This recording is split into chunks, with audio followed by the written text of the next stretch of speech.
বাবা এ তো বধ হয়ে গেছে, মারতে যাচ্ছে।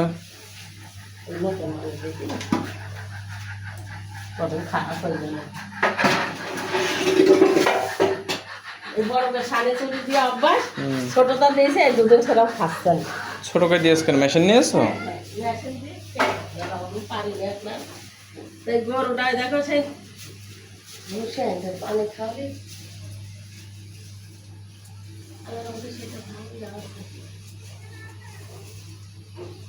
আমি তোমার কি গরু বিক্রি করে দিয়ে নতুন গরু নিয়ে আসছে? না না, না, অনেক বড় হয়ে গেছে তো গরু।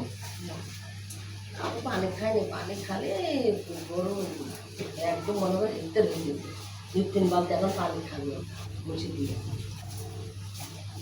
ভুসি দিয়ে পানি দিয়ে মাখিয়ে দাও, তাই তো? ঘাস না, এই দেখো লবণ দেবো আর একটু বসে ছিটে দেবো, আরো পানি ধরো খেয়েই যাবে। বসে নেই সকাল জানতে দেবো, আমি পানি খাই। পানি খেলে তো কুচে যাবে। বড় বড় ঘাস না আস্তরাই দিলে খাবে না। ও বড়গুলাই তো বেশি খাচ্ছে ছোটোর থেকে। হ্যাঁ ও তো আগের দিকেই তোমাদের সেই বড় বড়কে চোরানের অভ্যাস। হ্যাঁ হ্যাঁ, ওই জন্য ছোট আগে যখন এলো তখন ছোট থাকে। হুম। তারপরে বড় করতে দেওয়া হবে, মানে 4-5 সালে যদি খেয়ে এখন ছোট করে তো খাওয়াই দিতে তুমি দিয়েছো অনেক বসে দিলে খাই নেবে নি, আস্তে আস্তে অভ্যাস করে খাও। খালে একটু সরোজিনী গরু দেখি কেরম কোন ওই পা কেরকম কি করছে।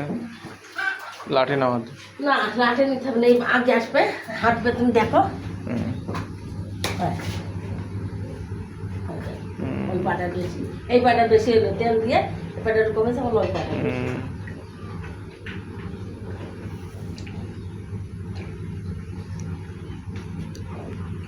এই পানির মধ্যে কিছু নেই তো? নেই, খালি পানি? লবণ দিয়ে